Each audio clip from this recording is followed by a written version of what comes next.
Tiukula babakirong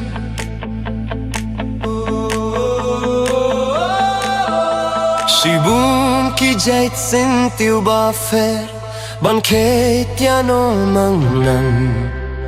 Lakumunga so dong uhe Ban ket ki umba tiang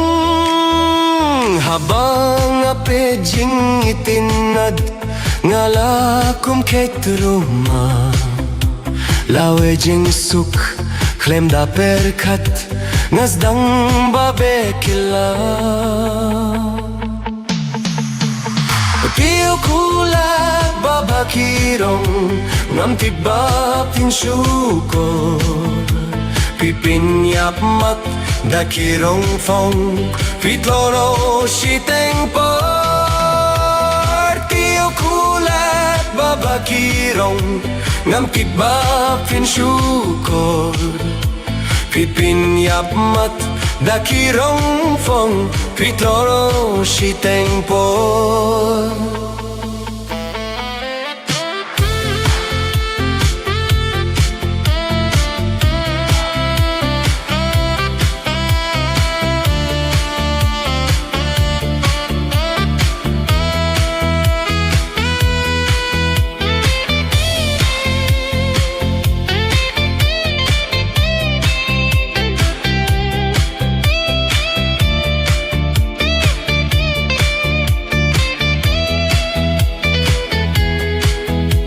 Filong pin banu shabata haka jingim jongan Ngan haban mat ki jing jinja Jingim kasdang sakma Kabora yu shaba fidon Ban pin yap matyanga Hadukat ne finshet fin fon Angala jidi bakla Piu kula babakirong Ngam tiba fin syukur Pipin yap mat dakirong fong Pitlono shiteng po Piu kula babakirong Ngam tiba fin syukur Pipin yap mat da kirong fong Pitlono shiteng po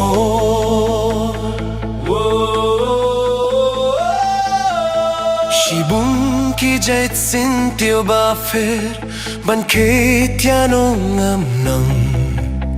Lakumunga so dong uher Ban ket ki umba tiang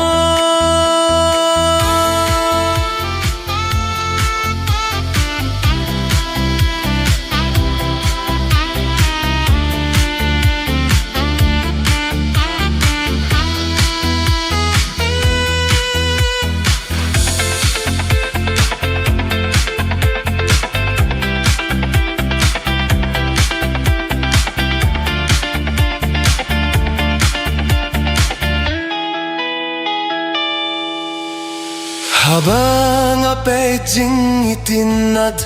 Ngala kum ket rumah Lawe jing suk klem da perkat Ngazdang babe kila Piu kula